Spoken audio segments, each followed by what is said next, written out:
സംസ്ഥാനത്ത് ട്രോളിംഗ് നിരോധനം വ്യാഴാഴ്ച അർദ്ധരാത്രി അവസാനിക്കും. 52 ദിവസം നീണ്ടുനിന്ന ട്രോളിംഗ് നിരോധനമാണ് അവസാനിക്കുന്നത്. തിരക്ക് ഒഴിവാക്കാനായി നീണ്ടകരയിൽ ഭാഗികമായി ചങ്ങലപ്പൂട്ടുകൾ തുറന്നു.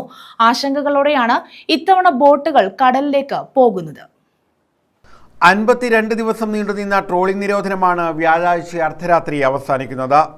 കേന്ദ്ര സർക്കാർ കടൽ മണൽ ഖനനവുമായി മുന്നോട്ടു പോകുമെന്നുള്ള ഭീഷണിയും പുറംകടലിൽ ചരക്ക് കപ്പൽ മുങ്ങിയപ്പോൾ കടലിൽ ഒഴുകി നടക്കുന്ന കണ്ടെയ്നറുകളിൽ കുരുങ്ങി ലക്ഷങ്ങളുടെ വല നശിക്കുമോ എന്ന ആശങ്കയുമായാണ് ബോട്ടുടമകൾ ഇക്കുറി കടലിലിറങ്ങുന്നത്.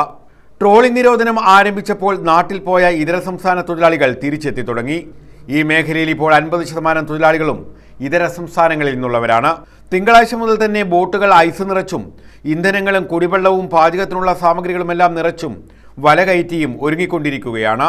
GPS റഡാർ തുടങ്ങിയ ഇലക്ട്രോണിക് ഉപകരണങ്ങൾ അറ്റകുറ്റപ്പണി കഴിഞ്ഞ് പിടിപ്പിക്കുകയും ചെയ്തു.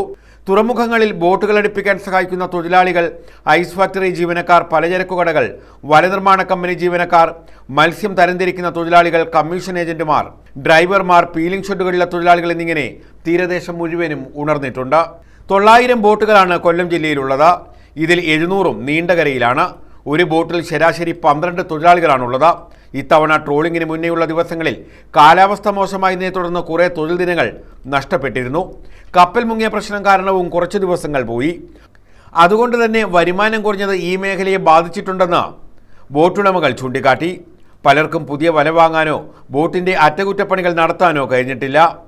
ഇപ്പോഴത്തെ ഡീസലിൻ്റെ വിലയും ഞങ്ങളുടെ വലയുടെ വിലയൊക്കെ കൂടി വരികയാണ്. അതിൽ നിന്നും എന്തിഞ്ഞ് കിട്ടുമെന്നുള്ളതിന് ഒരു പ്രതീക്ഷയുമില്ല. മുതലാളിമാരുടെ ഭാഗത്ത് ഇതിന് ഒത്തിരി പൈസകൾ ഇറങ്ങിപ്പോവുകയാണ്. മെയിൻ്റനൻസ് ചെയ്യാനായിരുന്നാലും വലയുടെ പണിക്കായിരുന്നാലും വലയുടെ വില കയറിപ്പോകുന്നതായിരുന്നാലും എല്ലാം വലിയ പൈസയാണ് ആയിക്കൊണ്ടിരിക്കുന്നത്. News bureau, Chavara.